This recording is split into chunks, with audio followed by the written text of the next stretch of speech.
지금부터 2023년 남해 FM 보물섬 남해 소멸지역 탈출 전략은 시작됩니다.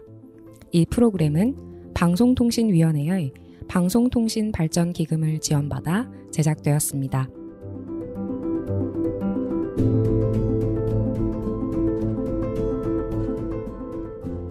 남해에 살고 있는 우리는 인구가 사라지고 있다는 것을 얼마나 체감하고 있을까요?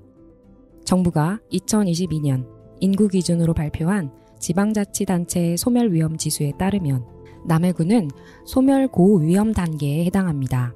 이는 경남도 18개 시군 중 합천군 다음으로 소멸위험지수가 높습니다.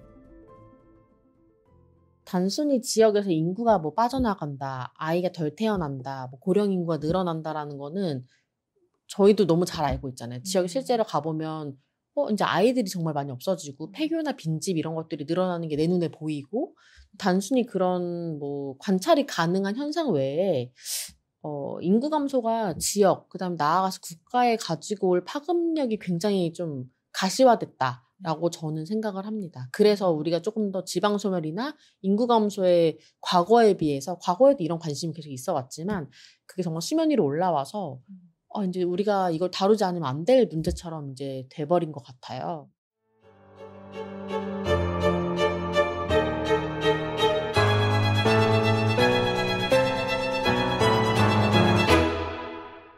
이 다큐멘터리를 기획하고 취재하는 저는 5년 전 남해로 귀촌했습니다. 남해군 남면 선구 마을에 집을 구하고 어촌에서 생활을 시작하면서 2년 동안 직접적인 지방 소멸을 체감하지는 못했습니다. 다만 서울과는 달리 따뜻했던 남쪽 섬의 바람과 더 따뜻하게 저희를 맞아주셨던 시골의 어른들이 있었습니다. 시간이 지나면서 어른들의 장례를 한두 번씩 마주할 때마다 조금씩 이 마을의 소멸을 상상하기 시작했습니다.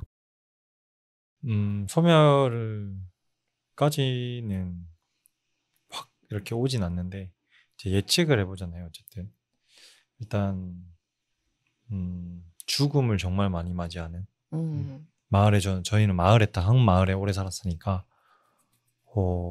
꽤 많은 분을 이렇게 돌아가셨거든요. 그거를 보면서 괜찮은가? 우리 이장님 사무장님은 끊임없이 죽음을 맞이하는데 제가 물어보기도 했고 괜찮다고 하시던데 저는 안 괜찮거든요. 근데 친해졌는데 그분이 더 이상 없다는 거, 저희를 맨날 안부를 묻던 분도 있었고 먹을 걸 가져다 주시는 분도 있었고 용돈 주시는 분도 있었는데 이제 그 시간이 얼마 남지 않은 것들을 계속 보잖아요. 그러면 되게 힘들어지는 것 같아요. 마을의 소멸은 곧 지역의 소멸, 더 나아가 국가의 소멸을 암시합니다.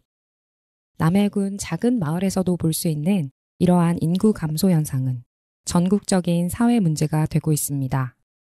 지난해인 2022년 대한민국의 합계 출산율은 0.78명으로 OECD 평균치인 1.58명의 절반에도 미치지 못했습니다. 인구 감소는 수도권에서 지리적으로 먼 지역부터 시작하여 불균등하게 진행되고 있으며 2019년에는 국토 면적 약 12%에 불과한 수도권 인구가 비수도권 인구를 역전하기 시작했습니다. 지금 대한민국은 초고령 사회 도래, 청년 인구 및 생산 가능 인구 급감 등으로 인구 절벽의 위기가 격화되고 있습니다.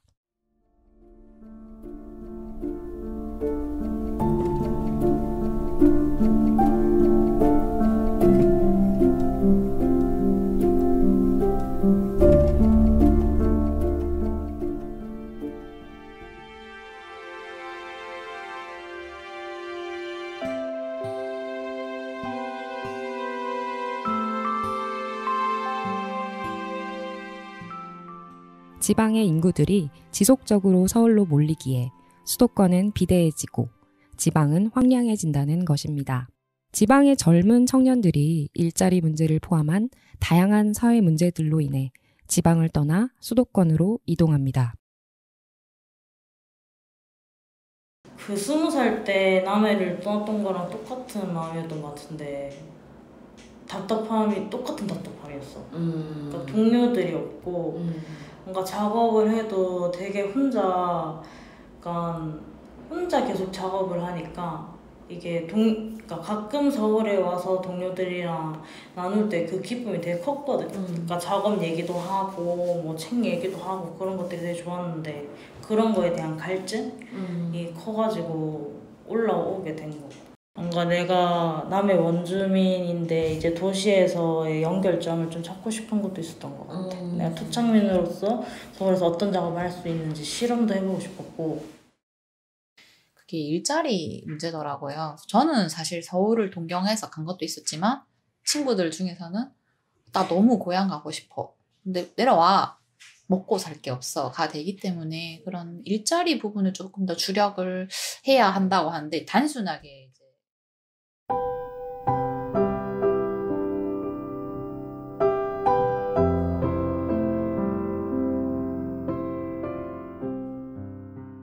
다양한 이유로 지방을 떠나 수도권에 자리 잡는 청년들. 원하는 일자리를 찾을 수 없어서 무언가 배우고 싶어도 배울 수 있는 곳을 찾지 못해서 함께 일하고 싶은 동료를 찾기 어려워서 각종 인프라가 수도권에 몰려있기 때문입니다. 행정은 지방 소멸의 대응 정책으로 기존의 출산 장려 대책에서 전환을 시도하고 있습니다. 지방 소멸이 명시하고 있는 문제는 수도권의 청년 인구 흡입력이 점점 강해지는 것으로 보고 일자리, 교육, 정주 등의 지역 발전 정책으로 방향성이 이동하면서 젊은 청년 인구 유치에 또 다른 노력을 기울이고 있습니다.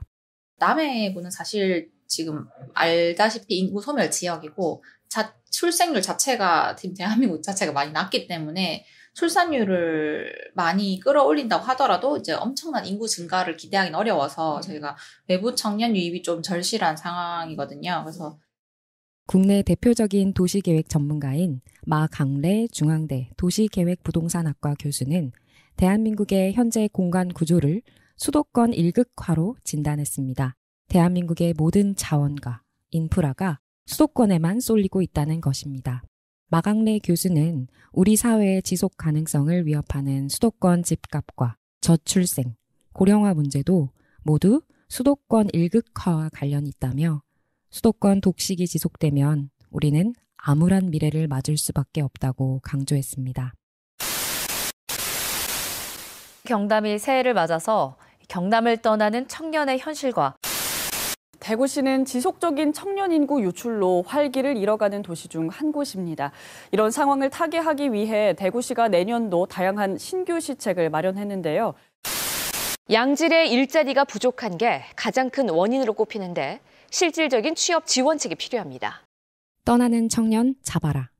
이 문구는 지방소멸 관련 기사들을 접하다 보면 흔하게 볼 수 있습니다. 지방의 청년들이 계속해서 수도권으로 이주하고 지방은 고령화되고 있기 때문입니다. 이것은 남해군뿐만 아니라 수도권을 제외한 거의 모든 지역의 문제가 되고 있습니다.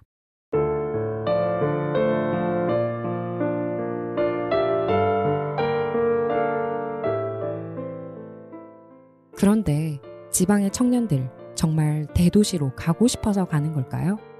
경남에서 2019년에 시행한 청년 실태 조사에서 경남 청년들이 희망하는 거주 지역을 통계로 발표했습니다. 과반이 넘은 55%의 청년들은 경남 내에 거주하기를 희망했습니다. 수도권에 가기를 희망하는 청년은 24%에 불과했습니다. 청년들은 집과 친구, 가족이 있는 곳인 지방에서 살고 싶다는 의견을 표시했습니다. 우리가 흔히 생각하는 거는 지역에 있는 청년들은 무조건 수도권으로 가고 싶어 할 거라고 생각을 하더라고요. 저도 그렇게 생각을 했었고. 근데 요즘에 나오는 얘기들도 보고 지역에 가서 실제로 대학에 계신 교수님들 얘기도 들어보고 지역에 있는 청년들의 얘기 들어보면 지역에서 수도권만큼의 좋은 일자리, 우리가 말하는 고임금의 고학력의 고숙련을 요하는 그런 일자리가 아니더라도 그냥 내가 이 지역에서 충분히 먹고 살 수 있는, 그러니까 풍족하진 않더라도 먹고 살 수 있고 생활을 유지할 수 있는 정도의 일자리만 있다면 나는 내 가족이 있고 친구가 있고 나에게 익숙한 이 지역에서 계속 거주할 의향이 있다. 라고 밝힌 청년들이 굉장히 많은 거예요. 외지 청년을 끌어들이고 타 지역에서 데리고 오고 이런 추려적인 경쟁을 할 게 아니라, 그러니까 물론 그런 정책도 어느 정도 필요는 할 수 있지만 이 지역에 있는 청년들을 어떻게 하면 내가 계속 데리고 있을 수 있을지에 대한 고민도 굉장히 같이 필요한 시점이 아닌가. 지방에 남고 싶어도 남지 못하는 청년들. 점점 더 비대해지는 수도권. 이제는 떠나려는 청년을 어떻게 잡을 것인가가 아닌 남아있는, 남고자 하는 청년을 어떻게 계속 남게 할 수 있겠는가를 고민할 시점입니다.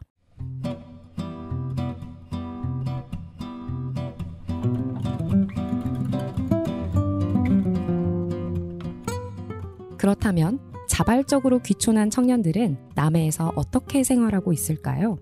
지방소멸 도시인 이곳, 경남 남해군에 귀촌해 생존하고 있는 생존자들이자 지방에서의 삶을 지속하기 위해 많은 고민을 하고 있는 두 팀.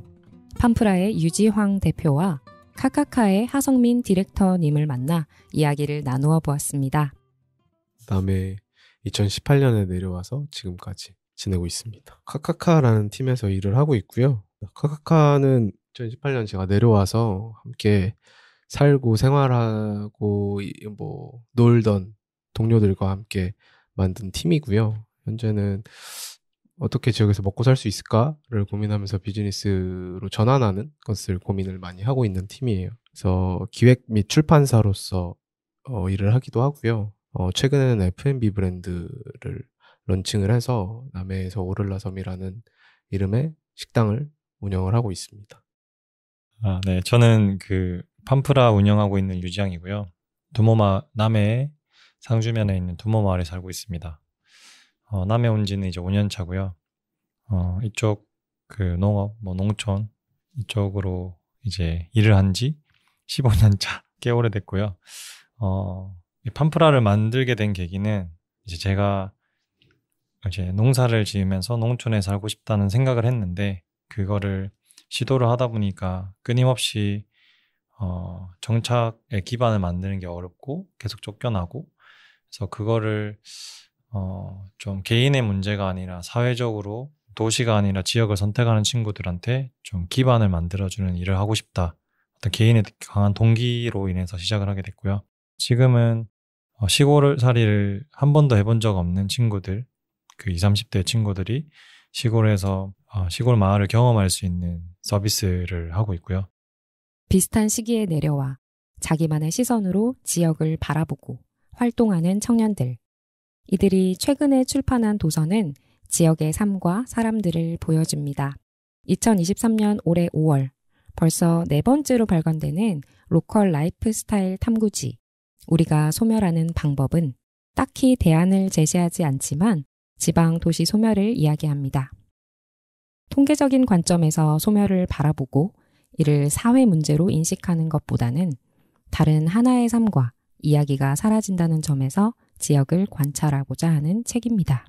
우리가 소멸하는 방법은 2018년 말에 초기에 기획을 해서 현재 지금 4호까지 나왔고요. 비정기 간행물이고 무크지의 형태로 출판하고 있습니다. 그러니까 매거진 겸 단행본처럼 나오고 있고, 제목에서부터 뭐 얘기를 하지만 지방 소멸에 대한 이슈를 조금 기록하고 싶다. 그리고 그런 기록의 방향성이 대안을 제시하는 방식이라기보단 뭐 그런 현상을 조금 받아들일 수 있는 태도를 얘기하고 싶었던 것 같아요. 초기 기획부터 그런 이야기를 많이 나왔었는데, 제가 2018년 3월에 남해로 내려와서 이 기획이 한 10월, 11월 그쯤에 일어났던 것 같아요.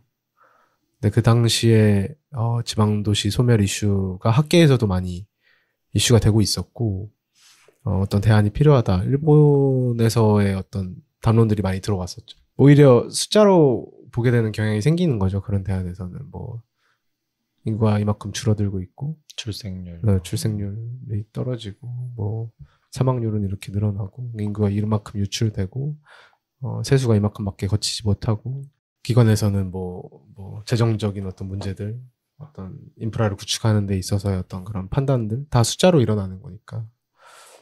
근데 지역에서 살아가는 사람들의 어떤 에피소드, 이야기, 들에 대한 접근이 없었기 때문에 이런 대답을 찾게 된 것 같기도 해요.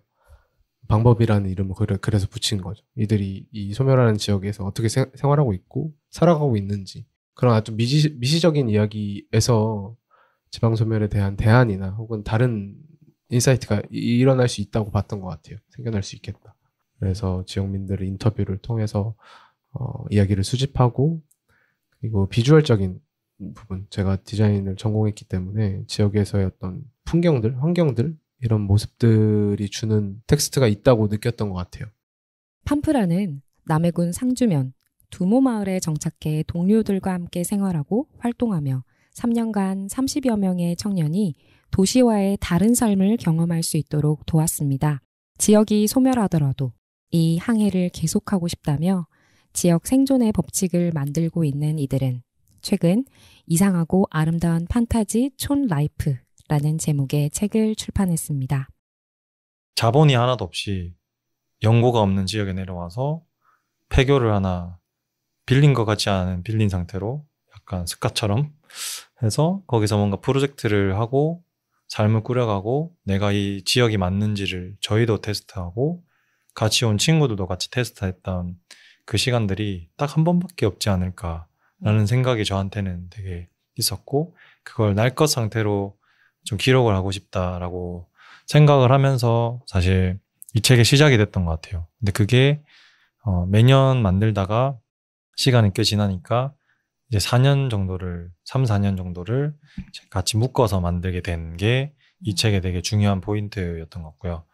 사실은 좀 더 날 것 상태였으면 좋겠다라고 생각해서 이 지역에 내려와 있는 친구들이나 이제 좀 어떻게 살아갈지에 대한 고민을 하는 친구들, 어떻게 먹고 살지를 고민하는 팀들, 이제 그런 팀들의 이야기를 같이 담자. 왜냐하면 이제 우리의 시선만 들어가면 그게 마치 팜프라가 대안이야. 뭐 항상 그런 프레임이 저희한테 있거든요. 그렇게 보이고 싶지 않았고 다양하게 여기서 생존을 위해서 고군분투한다. 그런 이야기를 하고 싶었고 여전히 파밍보이즈는 우통을 벗고 뛰어다니는 그 날 것의 상태가 있거든요. 또 메시지는 지방에서 산다는 거, 촌살이는 이래, 촌에 산다는 건 이런 거야 라고 하는 거, 그리고 준비를 하고 내려오고자 하는 친구들이 조금 참고서처럼 쓸 수 있었으면 좋겠다, 혹은 정책을 만드는 사람들이 조금 개념을 가지고 개념서처럼 썼으면 좋겠다.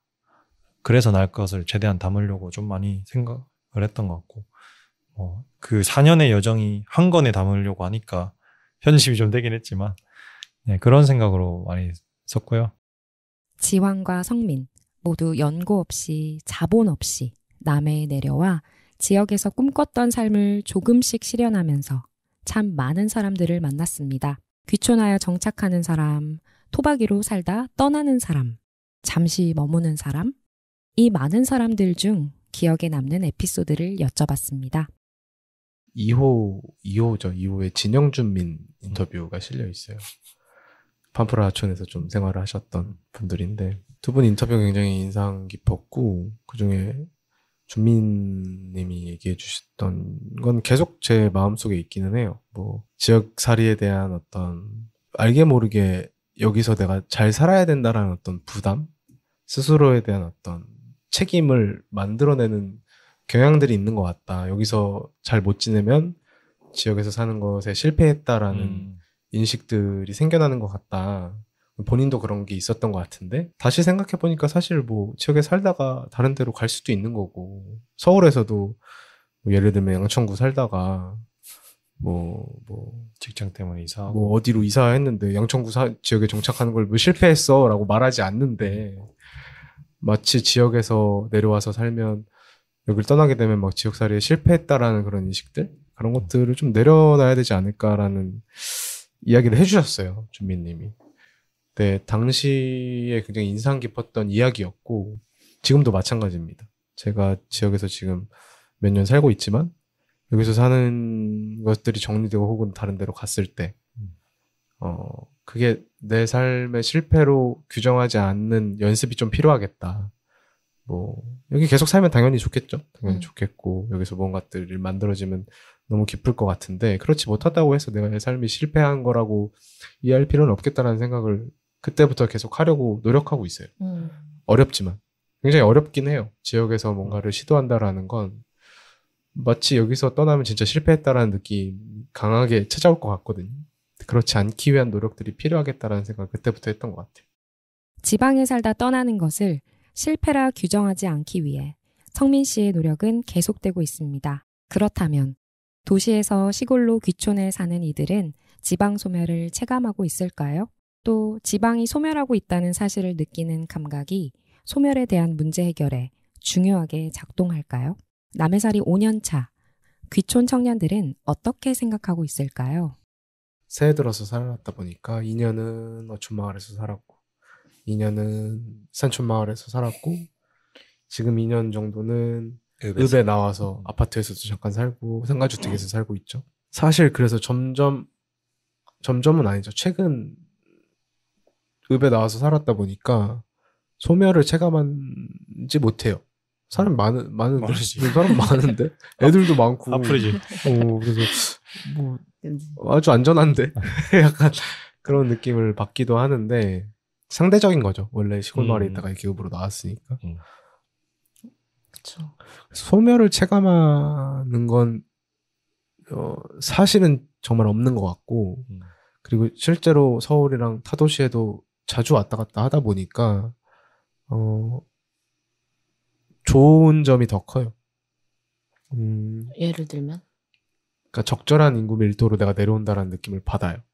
서울에 있다가 그렇게 과밀한 사람도 많고 차도 많고 뭐가 많은 정보도 많고 간판도 휘황찬란하고 그런 데서 뭐 1, 2주 있다가 내려오면 이 정도가 좀 적절하지의 느낌을 받아서 크게 그 소멸한다라는 것에 대한 어떤 위기의식이 크지 않고 일단 소멸을 한다 안 한다를 이야기를 하는 게 별로 중요하지 않은 것 같습니다. 그냥 자연스러운 일이고 비가 갑자기 와서 우리 집이 잠기는 것처럼 그냥 자연이 그냥 주는 어떤 일반적인 일이고 약간 사람은 자연은 받아들이는데 인간에 대한 거는 자연으로 받아들이지 않고 계속 거부하는단 말이에요. 소멸이나 뭐 이런 인구 이런 것도. 그래서 자연스러운 일이고 뭐 그때가 되면 또 그렇게 해야지라고 생각을 하는 것 같아요. 오늘 이 이야기를 하면서 느낀 건데 저는 저나 존살이를 준비하는 친구들이나 하고 있는 친구들이나 그 친구들이 지내는 동안 행복했으면 좋겠다. 지내는 동안만큼은 막 곰팡이 안 피고 뭐 이렇게 하는 거기서 잘 살았으면 좋겠다. 그런 게 저는 생각을 많이 하는 것 같고요. 지방에서 남의 군에 이제 살고 있는 우리가 그런 부분을 좀 많이 배려해야 되지 않을까. 어차피 소멸한다면 얼마 안 남았다면 있는 동안은 아까 말한 것처럼 그때 재밌었지 라고 하는 기억들을 좀 남기는 게 중요하지 않을까.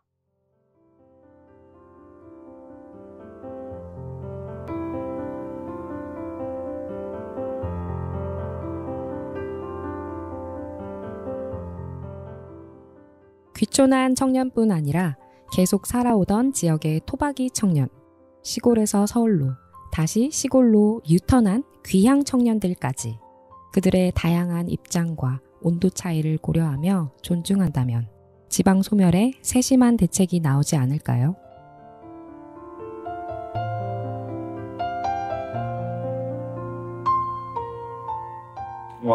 귀촌자들, 귀농귀촌한 사람들한테 주로 기대가 많았어요. 그러니까 도시에서 뭔가 커리어를 가지고 있고 다양한 경험을 갖고 있던 사람들이 지역에 내려와서 지역 발전의 주체가 되어주었으면 좋겠다라는 기대치가 있었는데 상대적으로 지역에 남아있는 사람들은 그냥 생활 지원, 약간 그런 그 지역에 그냥 남아있는 수동적인 이미지로만 그려져 왔어요. 근데 어쩌면 그 사람들이 어떻게 살아내고 있는가가 이후에 지역사회를 어떻게 유지해 갈까에 있어서 굉장히 중요한 축이 될 터이고, 그리고 그 사람들의 목소리가 어떻게 보면 이주자들의 목소리도 이상으로 더 중요할 수 있고, 지역에 대해서 너무 잘 알고 있으니까. 그래서 그런 연계가 좀 적극적으로 필요한 것 같아요. 그럼에도 이제 지역에 굉장히 애착을 가지고 뭔가 어떻게든 지역에서 한번 버텨보고 싶다는 청년들이 있다는 걸 처음 알게 됐고 또 그 청년들이 어떻게 보면 또 이주자들과 그 지역사회를 연결해주는 역할을 하는 청년들이고 어쨌든 생각보다 지역에 머물러 가고 싶은 청년들이 있구나.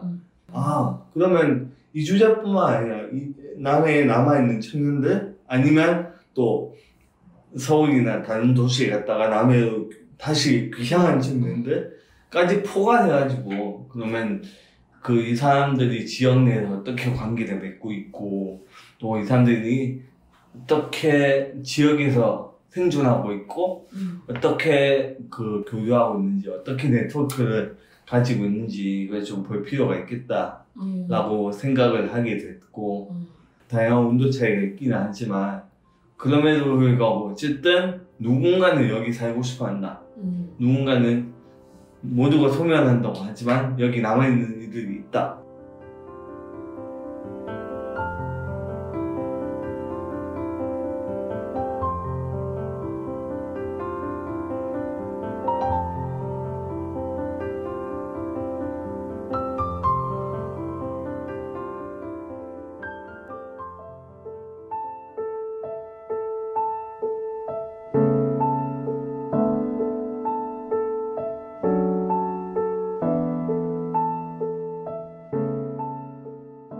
지방소멸의 문제점이 대두되다 보니 비단 청년만의 문제만은 아니라는 목소리가 나옵니다. 계속해서 청년 이외의 세대도 주목받고 있습니다. 국토연구원의 최예술연구위원은 청소년의 교육 문제, 중장년층의 주거 및 일자리 문제, 삶의 질 문제 등을 다각도로 다루며 생애 주기별 대응 시책이 필요한 시점이라고 말합니다. 사실은 저는 어떤 특정 연령대나 특정 세대에 초점을 둔다기보다 좀 고르게 생애주기별로 우리가 좀 패키지 형태의 정책들을 제시를 해야 되지 않을까라는 생각을 하거든요. 그 이유가 그 청년들도 사실은 내 윗세대, 그러니까 중장년층이나 우리 아버지나 우리 할아버지가 우리 지역에서 살면서 행복해하고 적절한 의료 서비스를 받을 수 있고 어떤 기회의 격차라는 것이 조금 줄어드는 그런 모습을 본다면 내가 이 지역에서 나중에 그러니까 지금 현재 당장은 수도권으로 가더라도 내가 수도권에서 굳이 살아야 되겠다는 생각이 들지 않으면 지역으로 내려올 수 있는 하나의 계기가 될 거라고 생각을 하거든요. 그렇기 때문에 우리가 단순히 청년에만 매몰될 게 아니라 중장년층이나 노년층 그 노인 인구들이 이 지역에서도 충분히 행복하고 활력 있는 지역에서 내가 그 삶을 누릴 수 있도록 보여주는 것 자체도 굉장히 중요하다라는 생각이 좀 들었습니다. 아이들부터 중장년층을 아우르는 지방소멸에 대안이 있을까? 사례를 찾기 위해 남해 상주면을 찾아갔습니다. 아이들의 교육을 위해 남해를 찾은 부모들로부터 시작된 남해의 마을 공동체가 그 역할을 하고 있습니다. 대안교육을 꿈꾸며 낯선 시골 마을에 터를 잡은 이들은 아이를 함께 잘 키우기 위해 협동조합을 만들었습니다. 상주 동고동락협동조합의 이종수 이사장님을 만나봤습니다. 저희는 더불어 행복한 마을 공동체를 목표로 2017년 4월에 창립을 했고요. 저희 협동조합은 아이들 돌봄 사업, 그 아이들 방과 후 돌봄 사업부터 시작해서 그 이후에 이제 공간 운영 사업들도 하고 있거든요. 그래서 은다랑 식량창고에서 지역의 아이들 여름방학, 겨울방학 때 돌봄 급식도 하고 있고요. 그다음에 마을빵집 동동은 이제 지역에 빵집이 없어서 빵집을 좀 지역 주민들이나 조합원들의 필요에 의해서 빵집 설립해서 지금 운영을 하고 있고, 그 외에도 이제 다락론 보존 사업을 중심으로 해서 농업 사업도, 농장 운영도 하고 있고요. 그리고 교육 사업도 이제 마을 아이들 그 방과 후 교실이라든지 그 다음에 지역에 있는 학교들과 교육과정으로 연계해서 마을 학교를 운영하고 있습니다. 저희가 협동조합을 설립하게 된 계기는 상주중학교가 대한특성화중학교로 전환되면서 그때 2016년도에 이제 첫 그 신입생을 받았거든요. 대안학교. 그때 들어온 이제 대안교육을 위해서 들어온 학부모들 중심으로 해서 학부모 공동체가 꾸려졌고 그 학부모 공동체에서 이제 지역에서 살아가면서 좀 어떠한 우리가 공동체적인 생활 그리고 또 지역에 기여할 수 있는가를 고민하다가 먼저 시작하게 된 계기는 이제 아이들 돌봄 사업부터 하게 됐거든요. 그러니까 아무래도 교육 문제에 관심 있는 학부모들 중심으로 고민을 하다 보니까 지역의 아이들이 맘 놓고 좀 편히 쉴 수 있는 공간 그리고 아이들을 위한 돌봄 공간이 없어서 그런 돌봄 공간을 같이 한번 모색해보고 또 지역에 있는 학부모들도 좀 공동체적인 삶을 모색하는 그런 차원에서 시작했던 것 같습니다. 도시의 경쟁적인 교육 문화가 아닌 작은 학교의 대안교육을 위해 상주면을 찾았다가 마을 공동체를 위한 협동조합을 만들었습니다. 폐교 위기의 학교의 정원을 다 채우는 것은 하나의 마을 공동체였습니다. 읍 도심을 벗어난 지역에서 초등학생 60명, 중학생 90명의 정원을 전부 채우는 것은 지방 소멸 위기 지역에서는 매우 드문 일입니다. 처음에 협동조합을 할 당시만 해도 이제 5가족이 먼저 귀촌해서 지금 시작을 했는데 지금은 이제 지역의 초등학교, 중학교뿐만 아니고 초등학교도 작은 학교 살리기 활동을 통해서 많은 분들이 내려와서 대략 한 200명 정도 지금 새롭게 귀농 귀촌하신 분들이 내려와 살고 있기 때문에 그분들이 아무래도 이제 조합의 핵심적인 역할도 하고 또 학교를 중심으로 많은 사람들이 내려와서 지금 문제되고 있는 지방소멸의 문제. 지방소멸은 가장 먼저 시작되는 게 사실은 학교 폐교잖아요. 지역에 있는 초등학교, 중학교가 폐교됨으로써 자연스럽게 그 마을이 소멸에 가는 과정을 겪고 있는데 저희 지역 같은 경우에 다행히 중학교는 이제 대안학교로 전환됐고 초등학교도 작은 학교 살리기나 이제 많은 분들이 내려와서 소멸 위기는 이제 벗어난 상태거든요. 학교를 기반해서 벗어나고 있는 남해군 상주면의 소멸 위기. 이러한 사업들이 확대된다면 지방 소멸의 대응책이라고 말할 수 있을까요? 지방 소멸과 교육, 아이들과 학부모, 이들의 관계에 대해 여쭤보았습니다. 저는 지자체는 소멸할 수 있다고 생각하거든요. 그러니까 행정 편의적으로 인구가 전반적으로 줄어드는 추세이기 때문에 이걸 지자체가 남해군이라는 지자체가 사라질 수 있겠죠. 인근에 하동하고 사천하고 지금도 국회의원은 이 세 개를 묶어서 뽑고 있으니까 지자체는 사라질 수 있는 거죠. 사라질 수밖에 없고. 하지만 저는 마을은 그러면은 사라질 마을이 있고 그러지 않을 마을이 있다는 거죠. 이렇게 학교가 폐교되지 않고 교육을 할 수 있는 것들을 기반으로 이게 마을만이 갖고 있는 이제 정체성, 그 다음에 그 마을만의 차별적인 가치를 갖고 있으면 저는 얼마든지 지속 가능하다고 생각을 하거든요. 그런 사례들이 굉장히 많고, 영국의 토트네스라든지 그런 전환 마을을 그러니까 기존의 도시와는 다른 차별화된 생태계 그리고 지금 어쨌든 기후위기 시대이기 때문에 그런 가치들이 점차 늘어날 수밖에 없는 거기 때문에 사실 그런 전환마을이라든지 우리가 생태적인 삶을 살기에는 도시보다는 농촌이 그걸 구현하기에는 훨씬 더 저는 좋다고 생각하거든요. 도시 같은 경우에는 우리 교육적인 측면을 봐도 지금 교사들이 자살하고 이런 교육 문제가 나타나는 게 이게 교육의 근본적인 우리 현실의 문제거든요. 그러니까 우리 아이만 잘 되면 돼. 각자 그냥 나만 잘 먹고 잘 살면 되는 교육을 하기 때문에 우리 아이가 조금이라도 피해를 보면 안 된다라는 그것들 때문에 끊임없이 학교에 밀어넣고 학폭 생기면 변호사 쓰고 그런 것들이 나타나는 문제라고 생각하거든요.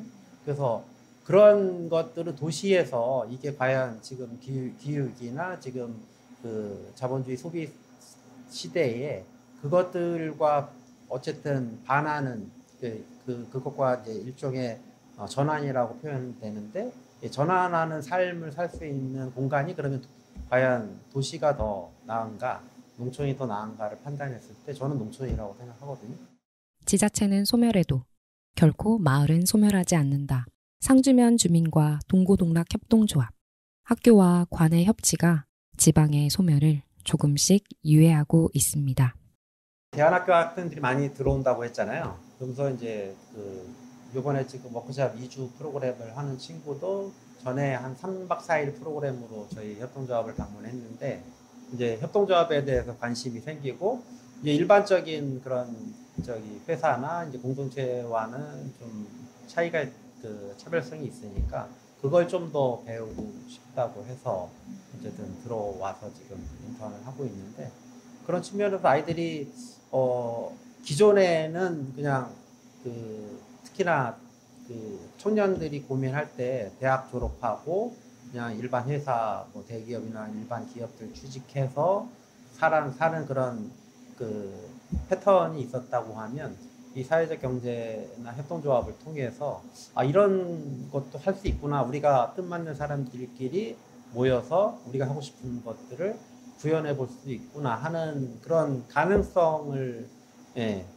저희가 보여주는 것만으로도 저는 의미 있다고 생각하거든요. 저희가 상주중학교도 무지개 협동조합이라고 학교 협동조합을 만들었는데 그 이유도 아이들이 미리 이것들을 좀 학교에서 이 사회적 경제가 뭔지에 대해서 공부도 하고 실제로 뭐 작은 경험이지만 협동조합 활동을 통해서 같이 모색하는 경험들을 가짐으로써 이렇게 우리가 모색할 수도 있구나 하는 하나의 새로운 모델 그런 것들을 보여주는 게 저는 굉장히 의미 있다고 생각을 하고 실제로 대안학교 학생들이 와서 교육받고 가서 또 이렇게 협동조합에 대해서 모색하고 고민하는 친구들이 있다는 소식들을 들으면 그게 굉장히 청년들에게도 좀 의미 있는 활동이 아닌가. 그래서 가능하면 저희가 좀 힘들어도 외부에서 멀리 오는 친구들도 이제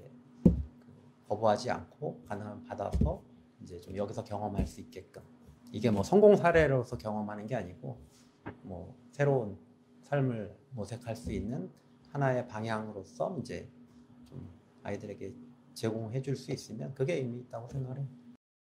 정말 지방소멸 쪽에서도 인구를 중점적으로 다루시는 분이 있고 그 외에 아까 제가 말씀드렸던 사회의 어떤 현상이나 문제를 다루시는 분들도 있고 인구 안에서도 청년 문제가 있고 또 영유아 문제가 있고 그다음에 고령인구, 중장년층 굉장히 또 생애주기별로 다양하잖아요. 그러니까 각 연구를 하시는 되게 분야나 이런 것들이 다양하고 정말 다 복합적으로 이루어지기 때문에 할 수 있는데 말씀하셨던 것처럼 그렇기 때문에 정말 한쪽의 연구나 좀 한쪽의 분야만으로는 지방소멸 문제를 해결하기가 굉장히 어렵다라는 생각이 좀 들죠.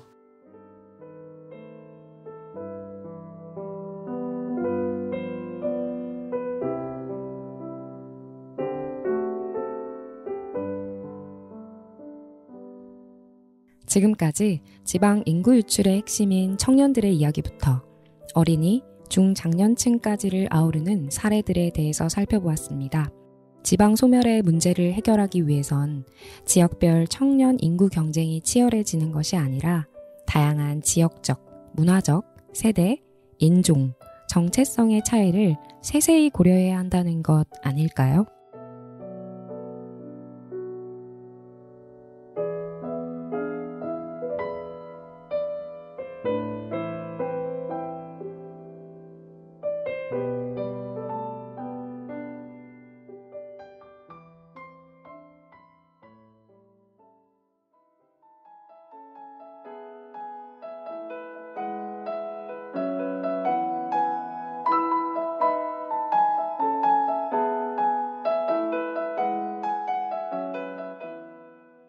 그렇다면 지방의 행정은 어떻게 지방 소멸을 대응하고 있을까요?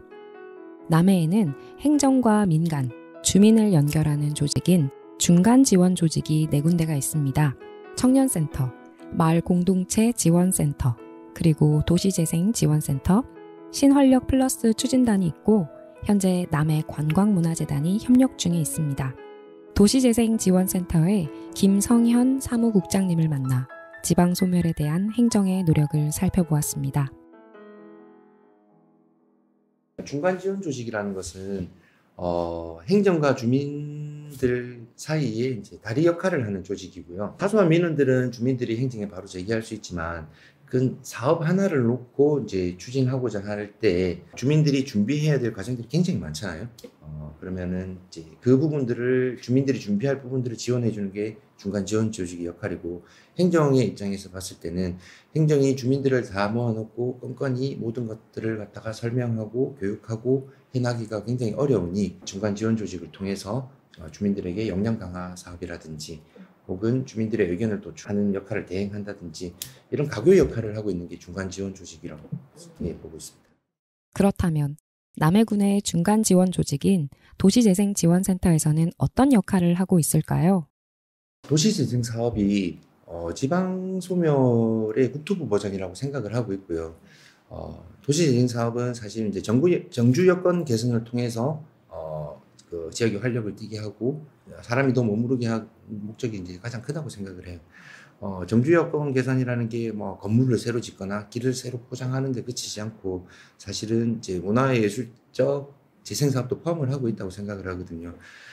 가장 중요한 게 저희 사업도 마찬가지지만 도시 재생 사업에서 가장 중요한 게 사람이 북적이게 만드는 게 가장 중요하다고 생각을 해요. 앞서 말씀하셨듯이 청년들이 지방에 있고 싶지 도시로 가지 않고 싶은 이유가 그런 커뮤니티나 이 북적임이 부족하면서 오는 것도 있다고 생각을 하는데, 도시 재생 사업으로 지방 소멸에 어떻게 대응할까에 대한 부분은 사실은 정답을 내리긴 어렵다고 생각을 하는데, 사회적, 경제적, 문화적인 측면에서의 정주 여건 개선을 위한 노력이 꾸준히 이어져야 된다고 생각을 하고, 그게 도시재생지원센터의 역할이라고도 생각을 하고요. 그렇게 이제 지속적으로 유지를 하는 게 가장 중요한데, 그렇게 해 간다면 지역 소멸에 대한 대응은 도시재생 사업 안에서는 충분히 지속할 수 있지 않을까 생각은 합니다.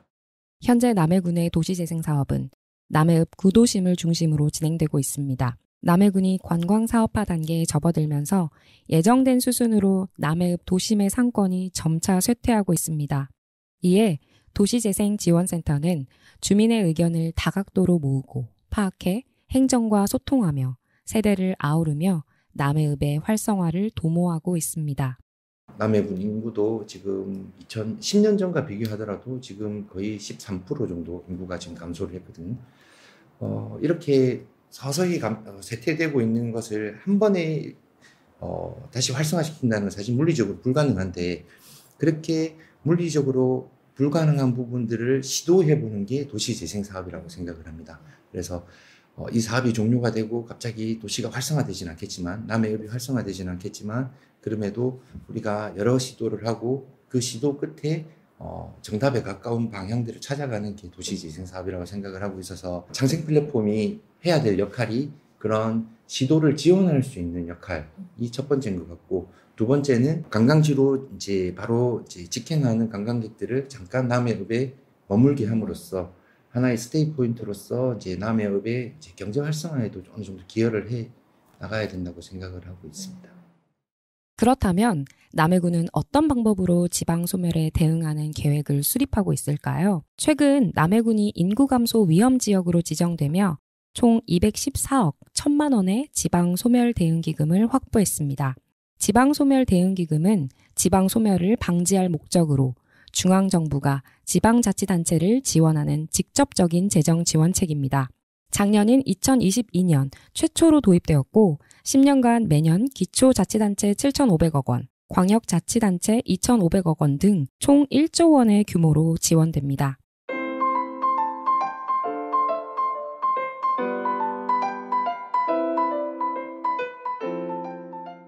남해군은 이를 통해 5개의 사업을 추진 중에 있습니다. 보물섬 FC 학교 연계형 스포츠 클럽하우스 건립사업, IT 코워킹 플랫폼 조성사업, 폐교 활용 지역 특화형 숙박시설 조성사업, 남해군 다같이 키움센터 건립사업, 보물섬 인생학교 조성사업이 남해군이 곧 착수하게 될 사업들입니다. 핵심 전략 추진단의 담당 공무원을 만나봤습니다. 저희가 22년도에 이제 처음 계획을 세우면서 22년도에 이제 사업이 시작됐기 때문에 이제 2개년으로 22, 23 해서 5개 사업을 발굴해서 진행하고 있는데, 일단 첫 번째로 보물섬 FC 학교 연계형 스포츠 클럽하우스 조성이라고 해서, 저희 남해군이 축구뿐만 아니라 스포츠에 되게 전지훈련이라던가 그런 메카로 되게 유명하잖아요. 네. 그래서 저희가 이제 그런 조금 특색 있고 차별화된 스포츠 인프라를 구축을 해서 엘리트 선수를 양성을 해보자라는 취지로 이제 그런 스포츠 관련으로 오시는 학생들, 그리고 학부모, 또는 감독이나 코치 같은 지도자분들, 요런 분들을 유입하는 데 목적을 두고 있는 사업이고요. 저희가 지금 기존에 그 보물섬 FC 그 축구단이 창설이 되면서 다른 지역 학생들 같은 경우에는 거의 120명 정도 유입이 되었고요. 이제 학생들이 오시다 보니까 학부모님들도 같이 150세대 전입 정도가 이제 저희가 유입 성과를 거둬서, 일단은 축구 클럽 지원을 위해서 이제 기숙사 또는 기숙사와 안에서 체력 단련실, 치료실, 훈련실 이렇게 원스톱으로 이제 훈련할 수 있는 그런 시설을 만드는 게 일단 저희 보물섬 FC 그 스포츠 클럽하우스 사업이 첫 번째 사업이고요. 두 번째는 조금 익숙하실 수도 있지만 IT 코워킹 플랫폼 사업이라고, 저희 이제 한마디로 워케이션.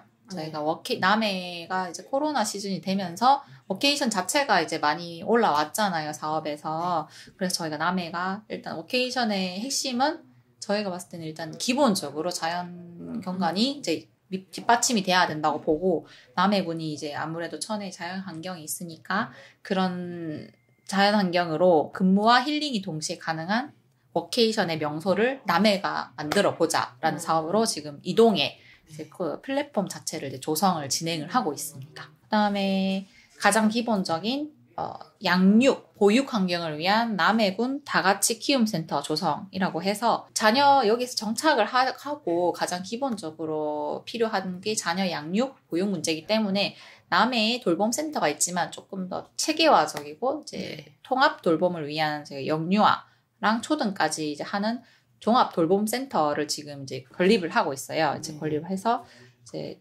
기존에 계신 이제 정주 인구분들을 위한 어떻게 보면 사업이라고도 할 수 있고, 기본적인 이런 양육 인프라가 조성이 되어야 남해에 유입되신 분들도 정착을 하실 수 있기 때문에 그런 의지로 취지를 하고 있고, 마지막으로 다섯 번째 보물섬 인생학교 건립 사업은, 이것도 이제 교육이랑 좀 가까운데, 일반적인 학교가 아니라 이제 대안학교 수요가 조금 늘어나다 보니까 상주중학교에 되게 아이들이 많이 와서 특성화가 됐잖아요. 그래서 그런 아이들을 위해 오시는 아이들만 아니라 오신 학부모랑 이제 그런 귀촌인 분들을 위해 저희가 주거 공간을 조금 조성을 하고 있는, 주거 문제 해소로 하고 있는 사업이고, 다양하고 규모가 있는 5개의 사업들을 남해군의 5개의 과가 하나씩 담당하고 있습니다. 그중 핵심 전략 추진단은 IT 코워킹 플랫폼 조성 사업을 맡고 있습니다. 기본적인 삶의 유지 및 정주를 위한 기반 마련부터 외부의 인구를 유치하기 위한 특색 있는 콘텐츠 개발까지 5개의 사업은 정주 인구와 귀촌 인구를 두루 챙기는 방향으로 설계되었습니다. 아까 저희 하는 사업 중에 보면 가장 돌봄센터 같은 경우에는 어떻게 보면 수도권 분들한테는 저게 왜 없냐, 저게 왜 필요하냐라고 생각을 하실 수도 있을 것 같아요. 근데 지방 소멸을 막기 위해서 지자체별로 조금 지자체만의 특색 있게 매력 있는 거를 좀 증대시켜서 정책을 짜야 되는 거 아니냐라고 하지만, 저는 여기가 고향이고 서울에서도 7년 정도 살다 왔는데 가장 보편적인 걸 가장 사람들이 원해요. 그러니까 지역 균형이라는 게 이 지역 부산에 가면 바다가 유명하고 남해 가도 이게 유명하고 전주는 한옥마을 유명하고 이런 특성도 중요하지만, 거기에 거주를 하기 위해서는 사람들이 원하는 건 가장 보편적이고 가장 기본적인 거거든요. 집, 양육, 학교, 보육, 그런 측면에서 그게 기반이 되어야 남해 너무 관광도 좋고 너무 특색이고 재밌어, 그런데 내 아이를 키울 수 있는 공간이 없어 라고 되면 사실 그게 정주로 이어진다고는 생각을 안 하거든요. 그러니까 정책을 세울 때 저희가 기본적으로 남해만이 가질 수 있는 이렇게 똑같이 뭐 진주나 창원 이런 식으로 똑같이 진행을 못해요. 저희가 지역적으로 환경이 다르기 때문에 그렇기 때문에 남해만의 특색을 살린 뭐 스포츠 클럽하우스, IT 코워킹 이런 건 진행을 하되 저희가 기본적인 정주를 위한 다 같이 키움 돌봄 센터, 인생학교 이런 게 가장 필요하다고 저는 생각해요. 가장 보편적인 게 가장 특색 있는 거라고도 좀 생각을 하거든요. 근데 또 한편으로는 지역에 계신 분들 입장에서는 왜 내가 낸 세금을 가지고 왜 외지 사람한테 쓰냐, 나한테 더 도움이 되는 걸 해줬으면 좋겠는데 라는 부분도 어느 정도는 이해가 가는데, 그러니까 이제 어느 정도 지역 주민들을 설득하는 것도 시의회나 또 공무원분들의 역할이라고 생각을 하는 거죠. 그렇죠. 이 외지 사람들 들여오는, 외지 사람들을 데리고 오고 이 사람들 정착시키고 일자리를 주는 게 단순히 이 사람들의 개인적인 성과를 위한 것이 아니라 이게 결과적으로는 우리 지역의 활력을 높이는 데 도움이 되고 우리 지역의 경제를 살리고 우리 지역의 미래에 나아가서는 본인들의 자녀, 나중에 본인들의 자손에게도 다 이게 도움이 되는 일이라는 것을 좀 설명을 하고 설득을 시킬 필요가 있다라고 생각을 해요. 그게 아직은 그런 분위기 자체도 아직은 지역에서 형성이 되지 않았기 때문에 이런 문제가 계속 있다고 생각을 하고요.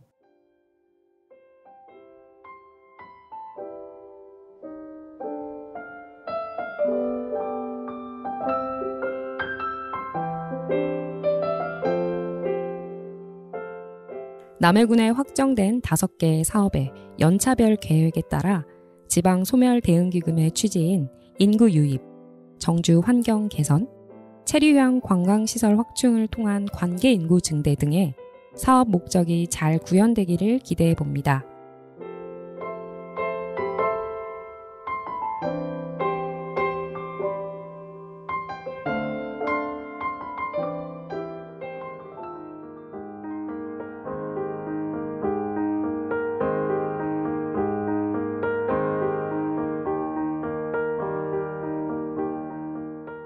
그러니까 언론 매체에서 지방 소멸을 이야기하고 인구 감소를 얘기해도 사실 서울 사람들은, 특히 수도권에 사는 사람들은 체감하지 못한다는 거예요. 그렇죠. 아, 그래, 지역에서 인구가 줄어드나 보다. 문제인가 보다. 이렇게 생각하고 그걸 체감하지 못하는 가장 큰 이유가, 저도 서울에서 계속 학교를 다녔지만 지하철만 타봐도 알거든요. 출퇴근 시간에 사람이 미어 터지는 거예요. 사람이 너무 많고, 그러다 보니까 인구 감소라는 거는 수도권에 전혀 적용이 안 되는 문제인데 지금 사람이 너무 많아서 버스를 경기도에서 서울로 갈 때는 버스를 몇 대를 보내야지만 광역버스를 탈 수 있는 상황이고, 그다음 심지어 어린이집만 하더라도 어린이집에 지금 대기를 다 거는 상황이기 때문에 전혀 인구 감소나 지방 소멸을 수도권, 우리나라 인구의 절반 이상이 모여있는 수도권이 체감을 못하기 때문에 아직까지 계속 인구 감소나 지방 소멸에 대한 이슈가 저는 중요하고 지역에서는 그만큼 중요하지만 아직까지 정말 우리나라 모든 사람들이 정말 이거를 문제라고 생각하고 있을까에 대해서는 약간 물음표가 있는 것 같아요. 지방과 수도권의 격차는 점점 더 사회적, 문화적으로 차이를 만들어냅니다. 인구가 너무 많아 고통받는 서울, 인구가 줄어들고 있기에 고통받는 지방. 이제는 사람이 없어 황량한 시골의 삶을 수도권 사람들은 더 이상 기억하지 못합니다. 계속해서 지방 도시 소멸이 가속화되다 보면 어느새 더 비대해진 서울과 텅 빈 시골만이 남아 모두가 불편을 감수하며 살아가게 될 것입니다. 하지만 결국 남해가 좋아 다시 내려온 청년들, 계속 남아있고 싶다는 토박이들, 대안교육을 꿈꾸며 마을을 새롭게 일구는 사람들이 있습니다. 이들의 이야기 속에는 지방 소멸 해결의 실마리가 있습니다. 지방의 미래는 멀리 있는 것이 아니라 지방에 남아있는 사람들에게 있습니다.